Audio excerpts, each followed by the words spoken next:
that you're going to get wins. Is if Okay, you so do what everything is the perfect. exact pathway for the Heat to win?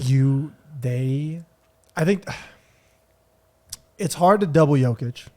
Yeah, no, 100%. He's a great passer. So I think what you have to do is make him like score 40, 50 points. Like he's just going to have to score 40, 50 points. Make him score and 40, 50. lock down everybody else. Jamal Murray is a problem.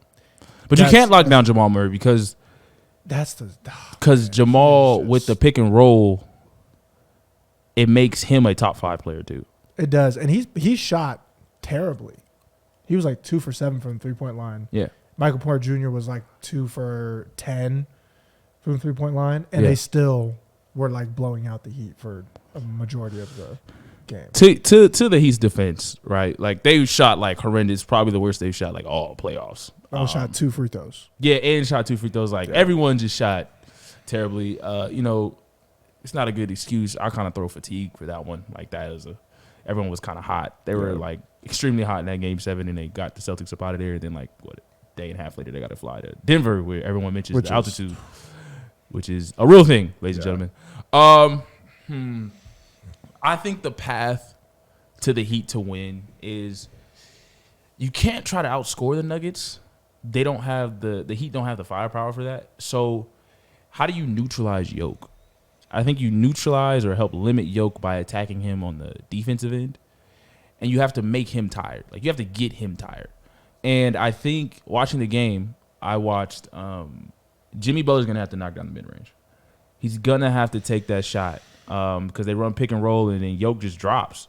Yeah. And I'm like, Jimmy, you got to hit that shot. Yeah. This is why I talked about the Warriors being the Nuggets' weakness because the screen is like, bro, you can't drop if on you Curry. Drop coverage, it's over. You can't drop on Curry. Yeah. And they're dropping on Jimmy like, okay, Jimmy, cool, we'll drop. And Jimmy was kind of hesitant to take the shot.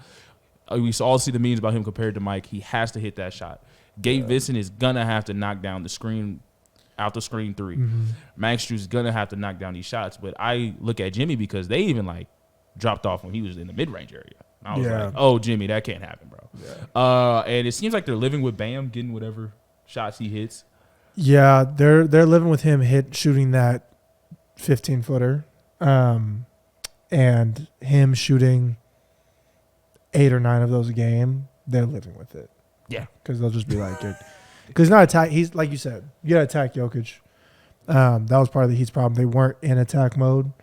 No. They were either like Kyle Lowry was shooting the 3 pretty well. Highsmith played well, but they didn't get to the basket like they should have. It was like they were just doing what the Celtics do, just chucking up threes. Yeah. And it was like, bro, what are you doing? It's not good. Jimmy is going to have to wake up. He can't be coasting. At times he kind of like relaxes and chills throughout the game, kind of picks his spots. I think he's going to have to go all out every single game, whether they win or lose, and be that aggressive person because he's, like I said, he's going to have to knock down that mid-range shot to make Jokic even come up a little bit to help everybody out, drive and stuff like that. The size difference, Eric Gordon is playing old school basketball. Okay, he's playing so well. That is the true basketball. Mouse in the house. Yeah, we finding a mismatch, and that's what makes Jokic so dangerous in this day and age of basketball. Is that he's playing old school, whereas the old heads be like, "Yo, yeah, we get it. You cold, you the superstar. Yeah. Anyway, mismatch over there. Boom, that's where we're going. Yeah. Oh, exactly. Yeah. Rolling to the basket. Boom, that's where we're going. Oh yeah, we just boom, that's where we're going. And every true basketball fan. It's like you can't help but respect it. It's like that's how the game's supposed to be played. He shot 7 for 10, which I mean those buckets were huge. Like you said, you got a lot of bully ball buckets, and then came down the other end and was, doing well on Jimmy. So how to combat that? I feel maybe put Martin on. I mean Martin's still a little smaller, but put Martin on him instead of Michael Porter. Because Michael Porter is more of just a shooter than a bully ball player. Yeah. Yeah, but that's the thing is if you go small, right, then, you're struggling with the fact that all their guards are just big guards. Jamal Murray's 6'5", Bruce Brown's 6'5", and then Michael Porter Jr. 6'10", Aaron Gordon 6'10", Jokic is 7 feet. Like, it's a size problem for sure. Miami doesn't have a starter over the height of 6'10", and the Nuggets have 3 of them. Yeah, Yeah, Aaron Gordon's a large, Yeah. stocky. He's like, yeah, he's definitely large. So, and I think, like I said, I think you just got to let Yoke kind of get his, and you got to try to shut everybody else down. That Jamal Murray and Yoke pick and roll handoff stuff that they run, you got to be attached to Jamal. You got to say no, like we're not going to allow him to even come off of those. Yeah. And you just kind of bank on the fact that Yoke is probably going to get his. Kind of like it reminds me of what Milwaukee did to KD that season that KD was still with the Nets. Oh, when he almost beat him by himself? I think it was 2021. When he almost beat him by himself. Yeah. And PJ Tucker just was like, he's going to get 50. Like, stay on your man. He's going to get 50. Like, just lock everybody else down. Okay. In that defense, though, like, Milwaukee out. Was being stupid. I don't think so. I think they were being. Because I think Giannis, at that point, they were like not running plays for Giannis, Chris Middleton, and all of them. And the Nets didn't even have enough defensive players to keep up. And it was like they were trying to go ISO for ISO versus KD. And I was like, because I was rooting for the Nets. Yeah. I was like, oh, I'm glad that they're stupid enough to play like this. But, honestly, y'all should be blowing the Nets out. Like, I don't know why you're trying to go ISO for ISO. They have too many threats. I think that's the. He got me. I think that's the only way, honestly. Let Yoke rock. Yeah. I agree. I guess last thing, I mean, we all kind of know the Nuggets are I think the Celtics would have been a better matchup for them, more harder, difficult matchup. Obviously, the Celtics are the best, to me, the best roster on paper. But like I said, on paper, so they didn't make it, so that's tough. I think it's just Jokic is too big. Physical bigs don't really bother him like that. Bam has to make him tired. Jimmy has to make him tired. Yeah. And that's kind of the best way. Jamal can disappear, but Bruce Brown's worked on his game. Mm-hmm. Aaron Gordon's fit into his role of there's not as much pressure, whereas last year there was pressure on him.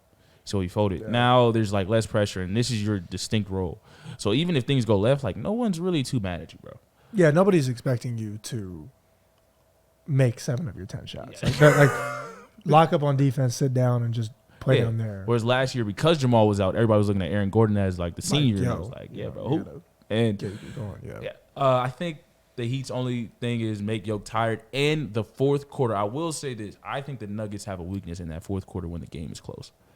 I know they lean on that pick and roll, but I saw with the Lakers that let the Lakers kind of come back is it gets kind of tired. Everyone just stands there and just watches.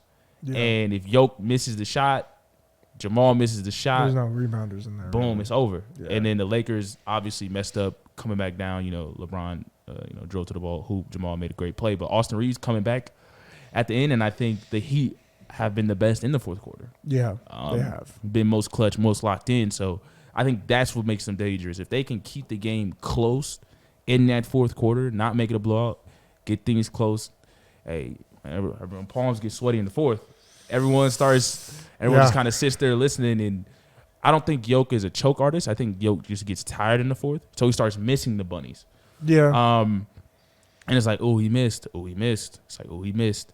Ooh. Yeah. And Jimmy comes down the court. If he can get, I think also having Tyler back, he's supposed to be back for game 2, I believe. Having him back will help. That's another shot creator. That can catch and shoot and also get his off the dribble. It'll just depend on how is he gonna be ready? That hand is feeling. How is he gonna be ready? Hey, yeah. Forget the hand, bro. Coming back in the playoff basketball. Hey, only Wiggins did it and everybody was shocked. Yeah. But Tyler's been there before. Tyler